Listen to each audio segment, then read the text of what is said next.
Hi hello ನಮಸ್ಕಾರ ಸ್ನೇಹಿತರೆ. ಇಲ್ಲಿ ವಿದ್ಯಾ ಮೇಲೆ ಅಟ್ಯಾಕ್ ಮಾಡಿಸೋಕೆ ಈಶ್ವರಿ ಸಖತ್ ಸ್ಕೆಚ್ ಹಾಕ್ತಾ ಇದೆ. ಆ ಕಡೆ ಭದ್ರ ಮತ್ತೆ ವಿದ್ಯಾ ಇಬ್ರು ಕೂಡ ಒಂದಾಗ್ತಿದ್ದಾರೆ. ಇಲ್ಲಿ ವಿದ್ಯಾಳನ್ನ ಕ್ಷಮಿಸಿ ಅಪ್ಪಿಕೊಂಡೇ ಬಿಟ್ರ ಭದ್ರ ಅವರು. ಏನಾಯ್ತು ಏನ್ ಕತೆ ಇದು ಎಲ್ಲವನ್ನ ಕೂಡ ತಿಳ್ಕೋಬೇಕು ಅಂದ್ರೆ ಈಗಲೇ ನಮ್ಮ ಈ ಚಾನಲ್ನ ಸಬ್ಸ್ಕ್ರೈಬ್ ಮಾಡಿ, ಹಾಗೆ ಈ ಒಂದು ವಿಡಿಯೋವನ್ನ ಪೂರ್ತಿಯಾಗಿ ನೋಡೋದನ್ನ ಯಾವುದೇ ಕಾರಣಕ್ಕೂ ಕೂಡ ಮರಿಬೇಡಿ.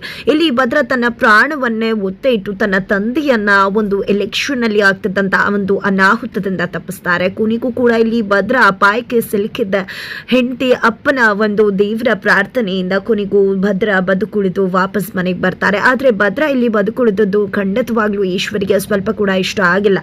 ಆ ಕಡೆ ಶಿವರಾಮೇಗೌಡನ ಎಲೆಕ್ಷನ್ ಅಲ್ಲಿ ಸೋಲಿಸಬೇಕು ಅಂತ ಅನ್ಕೊಂಡೆ, ಜೈಲು ಕಳಿಸ್ಬೇಕು ಅನ್ಕೊಂಡೆ, ಅದು ಆಗಿಲ್ಲ. ಈ ಕಡೆ ಭದ್ರನ್ ಕತೆ ಮುಗೀತು ಅಂತ ಅನ್ಕೊಂಡ್ರೆ ಅದು ಕೂಡ ಆಗಿಲ್ಲ. ಎಲ್ಲ ಕೂಡ ಉಲ್ಟಾ ಹೊಡಿತಲ್ಲ ಅಂತ ಅನ್ಕೊಂಡಿದ್ದೆ ಈಶ್ವರಿ ಕೆಂಡಾಮಂಡಲ ಆಗ್ತಿದ್ದಾರೆ.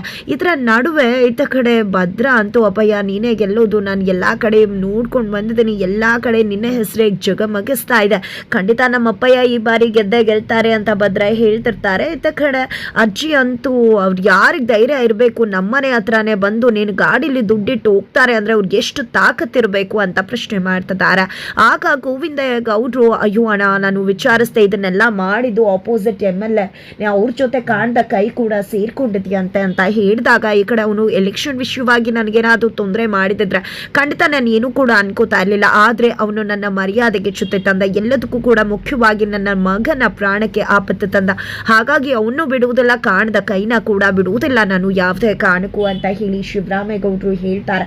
ಈ ಒಂದು ಮಾತು ನಿಜಕ್ಕೂ ಕೂಡ ಈಶ್ವರಿ ಅವ್ರಿಗೆ ಶಾಕ್ ಕೊಡ್ತದೆ. ಈ ಕಡೆ ತನ್ನ ಗಂಡನೇ ಗೊತ್ತಿಲ್ಲದೆ ನಮ್ಮನ್ನೇ ಹಾಕೊಡ್ತಿದ್ದಾನಲ್ಲಪ್ಪ, ಈ ಅಪ್ಪಂಗೆ ಏನಾಗಿದೆ, ಬಾಯಿ ಮುಚ್ಕೊಂಡು ಸುಮ್ಮನೆ ಇರಕ್ಕಾಗಲ್ವಾ ಅಂತ ಗೋವಿಂದ ಗೌಡ್ರ ಬಗ್ಗೆ ಈಶ್ವರಿ ಅವರು ಮನ್ಸಲ್ಲೇ ಕಿಸಿ ಬಿಸಿ ಅಂತಿದ್ದಾರೆ.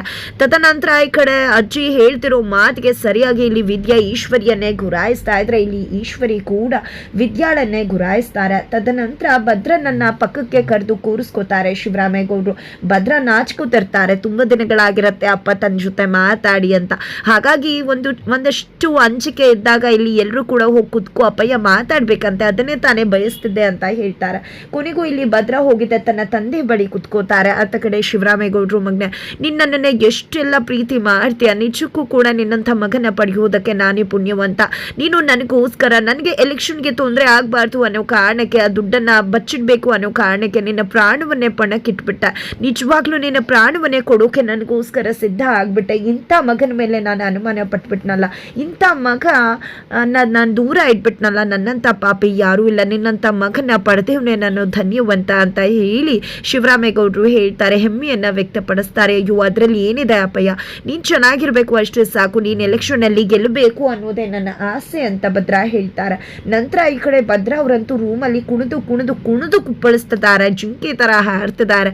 ಈ ಕಡೆ ಕ್ವಾಟ್ಲೆ ಏನು ಬಿಟ್ಬಿಡು ನನ್ನ, ಯಾಕೆ ರೀತಿ ಕುಣಿತಾ ಇದೆಯಾ ಅಂತ ಭದ್ರನ್ನ ಕೇಳ್ತಿದ್ರೆ, ಏನು ಮಾತಾಡ್ತಿದ್ಯಾ ಕ್ವಾಟ್ಲೆ ನೀನು, ನಾನು ಖುಷಿ ಪಡಬಾರ್ದು, ಅಪ್ಪಯ್ಯ ನನ್ನ ಜೊತೆ ಮಾತಾಡ್ಬಿಟ್ರು, ಇಷ್ಟು ದಿನ ನನ್ನ ಅಪ್ಪಯ್ಯ ನನ್ನ ಜೊತೆ ಮಾತಾಡದೆ ಇಲ್ವೇನು ಅಂದ್ಕೊಂಡಿದ್ದೆ, ಅಪ್ಪಯ್ಯ ಇವತ್ತು ತನ್ನ ಪಕ್ಕಕ್ಕೆ ಕೂರಿಸ್ಕೊಂಡು ನನ್ನ ಜೊತೆ ಮಾತಾಡಿದ್ರು ಎಷ್ಟು ಖುಷಿ ಆಗ್ತದೆ ಗೊತ್ತಾ ಅಂದಾಗ ನಾನು ಹೇಳಿದ್ದೆ ಅಲ್ವಾ, ಖಂಡಿತವಾಗ್ಲೂ ಕೋಪ ಇರುತ್ತೆ, ಆದರೆ ಮನಸ್ಸಲ್ಲಿ ಅಷ್ಟೇ ಪ್ರೀತಿ ಇರುತ್ತೆ, ಆದರೆ ಯಾವುದೋ ಒಂದು ಕ್ಷಣದ ಕೋಪ ಅದನ್ನು ಮರೆ ಮಾಡಿರುತ್ತೆ ಅಷ್ಟೇ. ನಾನು ಹೇಳ್ತಿದ್ದೆ ಅಲ್ವಾ, ನೋಡಿದ್ಯಾ ಈಗ ಅಪ್ಪಯ್ಯ ನಿನ್ನ ಮೇಲೆ ಇರೋಂಥ ಪ್ರೀತಿಯನ್ನ ವ್ಯಕ್ತಪಡಿಸಿದ್ರು, ನಿನ್ ತುಂಬಾ ಖುಷಿ ಆಗ್ತದೆ ಅಲ್ವಾ, ನನಗೂ ಅಷ್ಟೇ ಖುಷಿ ಅಂತ ಹೇಳಿ ಕ್ವಾಟ್ಲೆ ಕೂಡ ಹೇಳ್ತಾರೆ. ತದನಂತರ ಅಲ್ಲಿಗೆ ವಿದ್ಯಾ ಬರ್ತಾಳೆ. ವಿದ್ಯಾ ಬರ್ತಿದ್ದಾಗನೇ ಈ ಕಡೆ ಭದ್ರವರು ಇವಳು ಯಾಕೆ ಇಲ್ಲಿಗೆ ಬಂದ್ಲು ಅಂತ ಕೇಳ್ತಿದ್ರೆ, ಪತ್ಯ ಹೇಳಿದ್ರಲ್ವಾ ಅದಕ್ಕೋಸ್ಕರನೇ ನಾನು ಇಲ್ಲಿಗೆ ಬಂದಿದ್ದು, ಸುಮ್ಮನೆ ಬಂದಿಲ್ಲ ಅಂತ ಹೇಳಿ ಕೂಡ ವಿದ್ಯಾ ಹೇಳ್ತಾರೆ. ನಂತರ ಸರಿ ಆಯ್ತು ಅಂತ ಹೇಳಿ ವಿದ್ಯಾ ರೂಮಿಗೆ ಬರ್ತಾರೆ. ಬರ್ತಿದ್ದಾಗನೇ ಈ ಕಡೆ ಕ್ವಾಟ್ಲೆ ನಾನು ಹೋಗ್ತೀನಿ ಅಂದಾಗ ನೀವೆಲ್ಲ ಹೋಗೋಕ್ಕಾಗತ್ತೆ, ನೀವಿಲ್ಲೇ ಇರಬೇಕು, ಯಾಕಂದ್ರೆ ಹೇಗೆ ಕಟ್ಟೋದು ಅನ್ನೋದನ್ನ ನೋಡ್ಕೋಬೇಕಲ್ವಾ ಅಂತ ಹೇಳಿ ವಿದ್ಯಾ ಹೇಳ್ತಾರೆ. ನಂತರ ಇಲ್ಲಿ ಭದ್ರ ಅಂತೂ ವಿದ್ಯೆನ ಗುರಾಯಿಸ್ತಿರ್ತಾರೆ. ಈ ಕಡೆ ನನಗೆ ಗೊತ್ತಿದೆ ನಮ್ಮ ಗೌಡ್ರ ಮನಸ್ಸಲ್ಲಿ ನಾನು ಇದ್ದೀನಿ, ಖಂಡಿತವಾಗ್ಲೂ ಅವರು ಕೂಡ ನನ್ನನ್ನು ಕ್ಷಮಿಸಿ ಒಪ್ಕೋತಾರೆ ಅನ್ನೋ ವಿಶ್ವಾಸ ನನಗಿದೆ ಅಂತ ಹೇಳಿದಾಗ, ಇಲ್ಲ ಯಾವುದೇ ಕಾರಣಕ್ಕೂ ಇವಳಿಗೆ ನನ್ನ ಮನಸ್ಸಲ್ಲಿ ಜಾಗ ಇಲ್ಲ ಅಂತ ಹೇಳ್ತಾರೆ. ನನಗೆ ಗೊತ್ತು ಒಂದಿನ ಇವರೇ ಬಂದು ನನ್ನನ್ನು ಕರೀತಾರೆ, ಆ ದಿನ ಬಂದೇ ಬರುತ್ತೆ ಅಂತ ಹೇಳಿ ವಿದ್ಯಾ ಹೇಳಿದಾಗ, ಅಂಥ ದಿನ ಬರುವುದಕ್ಕೆ ಸಾಧ್ಯ ಇಲ್ಲ ಅಂತ ಹೇಳಿ ಭದ್ರ ಕೂಡ ಹೇಳ್ತಾರೆ. ನಂತರ ಈ ಕಡೆ ವಿದ್ಯಾ ತನ್ನ ಗಂಡನ ಕಾಲಿಗೆ ಔಷಧಿಯನ್ನು ಲೇಪನೆ ಮಾಡ್ತಿರ್ಬೇಕಿದ್ರೆ ಭದ್ರ ಹಾಗೆ ಹೆಂಡತಿಯನ್ನು ನೋಡೇ ಕಳೆದು ಹೋಗ್ತಿದ್ದಾರೆ. ಈ ಕಡೆ ಕಡೆ ವಿದ್ಯಾ ಕೂಡ ಕಳೆದು ಹೋಗ್ತಿದ್ದಾರೆ. ಒಂದು ಸಾಂಗ್ ಕೂಡ ಬ್ಯಾಕ್ ಗ್ರೌಂಡ್ ಅಲ್ಲಿ ಪ್ಲೇ ಆಗತ್ತೆ. ತದನಂತರ ಇತ್ತ ಕಡೆ ಈಶ್ವರಿ ಅವರು ಫುಲ್ ಸಿಟ್ ಮಾಡ್ಕೊಂಡ್ಬಿಟ್ಟಿದ್ದಾರೆ. ಚಿತ್ರ ಜೊತೆ ಕೂಡ ಅದನ್ನ ಹೇಳ್ತಿದ್ದಾರೆ. ಆ ಶಿವರಾಮೇಗೌಡ ಎಲೆಕ್ಷನ್ ಅಲ್ಲಿ ಸ್ಪರ್ಧಿಸೋದಿಲ್ಲ, ಎಲ್ಲ ಕೂಡ ನಾನು ಅನ್ಕೊಂಡಾಗೆ ಆಗತ್ತೆ, ಅವನು ಜೈಲ್ಗೆ ಹೋಗ್ತಾನೆ ಅಂತ ಅನ್ಕೊಂಡೆ, ಆದ್ರೆ ಎಲ್ಲವೂ ಕೂಡ ಉಲ್ಟಾ ಆಗೋಯ್ತು. ಇದನ್ನೆಲ್ಲ ಮಾಡಿದ್ದೆ ಆ ವಿದ್ಯಾ. ಆ 3 ಅಡಿ ವಿದ್ಯೆನ ಕರ್ಕೊಂಡ್ ಬಂದು ಮನೇಲಿ ಸೊಸೆಯಾಗಿ ಕರ್ಕೊಂಡ್ ಬಂದ್ರೆ ಅವಳು ನನ್ನ ಮಾತು ಕೇಳ್ತಾಳೆ ಅಂತ ಅನ್ಕೊಂಡಿದ್ದೆ. ಅದೇ ತಪ್ಪಾಗೋಯ್ತು. ನಾನು ಮಾಡಿದ್ದ ತಪ್ಪಿಂದಾನೆ ಇವತ್ತು ಆ ವಿದ್ಯಾ ಈ ಮನೆಗೆ ಬರೋ ಹಾಗೆ ಮಾಡಿ ನನ್ನ ಪ್ಲಾನ್ ಎಲ್ಲ ಉಲ್ಟಾ ಹೊಡಿತದ. ಅವತ್ತೇ ನಾನು ಅವಳ ವಿಷಯನ ಹೇಳಿದ್ರೆ ಅವಳು ಈ ಮನೆಗೆ ಬರ್ತಿರ್ಲಿಲ್ಲ. ಅವತ್ತು ವಿಷಯ ಮುಚ್ಚಿಟ್ಟು ತಪ್ಪು ಮಾಡ್ಬಿಟ್ಟೆ, ಇವಳೇ ಪೊಲೀಸ್ ಅವ್ರಿಗೆ ಹೇಳಿದ್ದು ಅನ್ನೋದನ್ನ ಅಂತ ಹೇಳಿ ಈಶ್ವರಿ ಕೆಂಡಾಮಂಡಲ ಆಗ್ತಿರ್ತಾರೆ. ಆ ಕಡೆ ಅವರ ಮಗ ಸುಭಾಷ್ ತನ್ನ ಹೆಂಡತಿಯನ್ನ ತನ್ನ ಫ್ರೆಂಡ್ ಜೊತೆ ಬರೋದಕ್ಕೆ ಹೇಳಿದ್ದಾರೆ. ಈ ಕಡೆ ಆ ವ್ಯಕ್ತಿ ಕೂಡ ಚಂಪಾ ಜೊತೆ ಅಣ್ಣನ ತರ ಮಾತನಾಡ್ತಿದ್ದಾರೆ. ಈ ಕಡೆ ಸುಭಾಷ್ಗೆ ಹೇಳಿ ಕಳ್ಸಿರೋದು ಅನ್ನೋ ರೀತಿಯಲ್ಲಿ ಹೇಳ್ತಿದ್ದಾರೆ. ಈ ಕಡೆ ಸುಭಾಷ್ ಕೂಡ ಚಂಪಾಗೆ ಹೇಳಿರ್ತಾರೆ. ಈ ಕಡೆ ಮತ್ತೆ ಆ ಹುಡುಗನ್ಗೆ ಕಾಲ್ ಮಾಡ್ತಾರೆ. ಸುಭಾಷ್ ಕಾಲ್ ಮಾಡಿದ್ದೆ, ತುಂಬ ಚೆನ್ನಾಗಿ ಆ್ಯಕ್ಟಿಂಗ್ ಮಾಡ್ತಾ ಇದೆಯಾ, 10 ರೂಪಾಯಿ ಆ್ಯಕ್ಟಿಂಗ್ ಮಾಡು ಅಂದರೆ 100 ರೂಪಾಯಿ ಆ್ಯಕ್ಟಿಂಗ್ ಮಾಡ್ತಿದ್ಯಾ, ವಿಡಿಯೋನ ಕೂಡ ಎಷ್ಟು ಬೇಕೋ ಅಷ್ಟು ಫುಟೇಜನ್ನ ತೆಗೆದುಕೊಂಡು ಆಯಿತು, ತುಂಬ ಚೆಂದ ಆ್ಯಕ್ಟಿಂಗ್ ಮಾಡ್ತಿದ್ಯಾ ಅಂತ ಹೇಳ್ತಾರೆ. ಸರಿ ಆಯಿತು, ಹಾಸ್ಪಿಟಲ್ಗೆ ಕರ್ಕೊಂಡು ಬರಬೇಕಾ, ಕರ್ಕೊಂಡು ಬರ್ತೀನಿ, ಆದರೆ ತಂಗಪ್ಪ ಬರಬೇಕಲ್ಲ, ನೀನೇ ಫೋನಲ್ಲಿ ಹೇಳಿಬಿಡು ಅಂತ ಸುಭಾಷ್ಗೆ ಹೇಳ್ತಾರೆ. ಈ ಕಡೆ ಫ್ರೆಂಡ್ ಸುಭಾಷ್ ಕೂಡ ಚಂಪಾ ಹತ್ರ, ನೋಡು ಚಂಪಾ ನೀನು ಅವ್ರ ಜೊತೆ ಬಂದ್ಬಿಡು, ಇಲ್ಲಿ ಸ್ವಲ್ಪ ಲೇಟ್ ಆಗ್ತಿದೆ ಡ್ರೆಸ್ಸಿಂಗ್ ಮಾಡಿಸೋದು, ಇಲ್ಲಿಗೆ ಬಂದ್ಬಿಡು ಅಂತ ಹೇಳ್ತಾರೆ. ನಾನು ಆಟೋದಲ್ಲೇ ಬರ್ತೀನಿ, ಇವ್ರ ಜೊತೆ ಹೇಗೆ ಬರಲಿ ಅಂದಾಗ ನಾನೇ ನಿನ್ನ ಗಂಡ ಹೇಳ್ತಿದ್ದೀನಿ ಅಲ್ವಾ, ನನಗೇನು ಅನುಮಾನ ಇಲ್ಲ, ಸುಮ್ಮನೆ ಬಾ ಅವ್ರ ಜೊತೆನೆ ಅಂತ ಹೇಳ್ತಾರೆ. ಈ ಕಡೆ ಚಂಪಾ ಸರಿ ಆಯ್ತು ಅಂತ ಹೇಳ್ತಾರೆ. ಸುಭಾಷ್ ಈ ಕಡೆ ಚಂಪಾಳನ್ನ ಮತ್ತೆ ಹುಡುಗನ ನಡುವೆ ಬೇರೆದೇ ಸಂಬಂಧ ಇದೆ ಅಂತ ಹೇಳಿ ಪೋಟ್ರೆ ಮಾಡೋದಕ್ಕೆ ಇಷ್ಟೆಲ್ಲ ಮಾಡ್ತಿದ್ದಾರೆ. ಬಟ್ ಚಂಪಾ ಗಂಡನ ನಂಬಿ ಗಂಡ ಹೇಳ್ದಾಗೆ ಕೇಳ್ತಿದ್ದಾರೆ. ತದನಂತರ ಆ ವ್ಯಕ್ತಿ ಜೊತೆ ಬೈಕಲ್ಲಿ ಚಂಪಾ ಹೋಗ್ತಿದ್ದಾರೆ. ಅದನ್ನ ಕೂಡ ಇಲ್ಲಿ ಸುಭಾಷ್ ಫುಟೇಜ್ನ ತಗೋತಿದ್ದಾರೆ. ಪಾಪ ಇಲ್ಲಿ ಚಂಪಾ ಇನ್ನೂಸೆಂಟ್ ಆಗಿ ತನ್ನ ಗಂಡಂಗೇನೋ ಏಟಾಗಿದೆ, ಹಾಸ್ಪಿಟಲ್ಗೆ ಹೋಗ್ಬೇಕು ಅಂತ ಅನ್ಕೊಂಡಿದ್ರೆ ಇಲ್ಲಿ ಸುಭಾಷ್ ಆಕೆಯ ವ್ಯಕ್ತಿತ್ವಕ್ಕೆ ಮಸಿ ಬಳಿಯೋ ಕೆಲಸಕ್ಕೆ ಮುಂದಾಗ್ತಿದ್ದಾರೆ. ಇದರ ನಡುವೆ ಇತ್ತ ಕಡೆ ಸಾವಿತ್ರಿ ಮತ್ತು ವಿನಂತಿ ಇಬ್ಬರು ಕೂಡ ಬಂದಿದ್ದೆ. ಅದಕ್ಕೆ ನಮ್ಗೆ ತುಂಬ ಚೆನ್ನಾಗಿ ಗೊತ್ತಿದೆ, ನೀವು ವಿದ್ಯಾ ಬಗ್ಗೆನೇ ಮಾತಾಡ್ತಿದ್ರಿ ಅಲ್ವಾ, ನಮ್ಗೆ ಗೊತ್ತು ನಿಮಗೆ ತುಂಬ ಕೋಪ ಇದೆ ಅಂತ, ನಮಗೂ ಅಷ್ಟು ಸಿಟ್ಟಿದೆ. ಅವಳ ಹೊಟ್ಟೆಲಿ ಬೆಳೀತಿರ್ತಕ್ಕಂಥ ಕುಡಿ ಏನಾದರೂ ಬಂದುಬಿಟ್ರೆ ಖಂಡಿತವಾಗ್ಲೂ ಅವಳು ಈ ಮನೆಗೆ ಈಸಿಯಾಗಿ ಬಂದುಬಿಡ್ತಾಳೆ. ಅವಳನ್ನ ನಂತರ ಯಾರೂ ಕೂಡ ಅಲ್ಗಾಡ್ಸೋಕ್ಕೆ ಸಾಧ್ಯ ಇಲ್ಲ.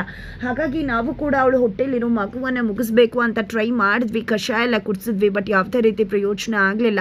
ವಂಶೋದ್ಧಾರಕ ಬಂದರು ಅಂದರೆ ಮುಗೀತು ಕತೆ ಅಂತ ಹೇಳಿ ಸಾವಿತ್ರಿ ವಿನಂತಿ ಹೇಳಿದಾಗ ಈ ಕಡೆ ಈಶ್ವರಿಗೂ ಕೂಡ ಅನ್ಸುತ್ತೆ, ಹೌದಲ್ವಾ, ಖಂಡಿತ ಈಗಲೇ ಮೆರೀತಿದ್ದಾಳೆ, ಇನ್ನೇನಾದರೂ ಆ ಮಗು ಎತ್ತು ಬಿಟ್ರೆ ಖಂಡಿತವಾಗ್ಲೂ ಕೂಡ ಅವಳು ಈ ಮನೆಗೆ ಬರುವುದಂತೂ ಗ್ಯಾರಂಟಿ, ತುಂಬ ಈಸಿ ಆಗಿಬಿಡುತ್ತೆ, ಇಲ್ಲ ಯಾವುದೇ ಕಾರಣಕ್ಕೂ ಅದು ನಡಿಬಾರ್ದು ಅಂತ ಹೇಳಿ ಹೇಳ್ತಿದ್ದಾರೆ. ಹಾಗಿದ್ರೆ ನಾವು ಅವಳು ಹೊಟ್ಟೆಲಿರೋ ಮಗುವನ್ನು ಅಲ್ಲೇ ಮುಗಿಸ್ಬಿಡ್ಬೇಕು ಅಂತ ವಿನಂತಿ ಹೇಳಿದಾಗ ಈಶ್ವರಿ ಕೂಡ ಹೌದು ಅಂತ ಸಮ್ಮತಿಸ್ತಿದ್ದಾರೆ. ಈ ಕಡೆ ಭದ್ರಾ ಅವರು ಕೂಡ ತನ್ನ ಹೆಂಡತಿ ವಿದ್ಯಾ ಹತ್ರ ಬಂದಿದ್ದೆ, ಆಕೆ ಪ್ರೆಗ್ನೆಂಟ್ ಅನ್ನೋ ಕಾರಣಕ್ಕೆ ಹುಣಸೆ ತಿನ್ಬೇಕು ಅನ್ಸುತ್ತೆ ಅಂತ ಹುಣಸೆ ಹಣ್ಣನ್ನು ಕೊಟ್ಟು ಹೋಗ್ತಿದ್ದಾರೆ. ಈ ಕಡೆ ವಿದ್ಯಾ ಕೂಡ ನಾಚಿ ನೀರಾಗ್ತಿದ್ದಾರೆ. ಆದ್ರೆ ನಿಜಕ್ಕೂ ಕೂಡ ವಿದ್ಯಾ ಹೊಟ್ಟೆಯಲ್ಲಿ ಮಗು ಇಲ್ಲ, ಬಟ್ ಆಕೆ ಕೂಡ ನಾನು ತಾಯಿ ಆಗ್ತಿದ್ದೀನಿ ಅಂತ ಅನ್ಕೊಂಡಿದ್ದಾರೆ. ಭದ್ರಾ ಫ್ಯಾಮಿಲಿ ಕೂಡ ಹಾಗೆ ಅನ್ಕೊಂಡಿದೆ. ಇದು ಕೂಡ ಸುಳ್ಳು ಅಂತ ಗೊತ್ತಾದ್ರೆ ಖಂಡಿತ ಯಾರೊಬ್ರು ಕೂಡ ಕ್ಷಮಿಸೋದಕ್ಕೆ ರೆಡಿ ಇರುವುದಿಲ್ಲ.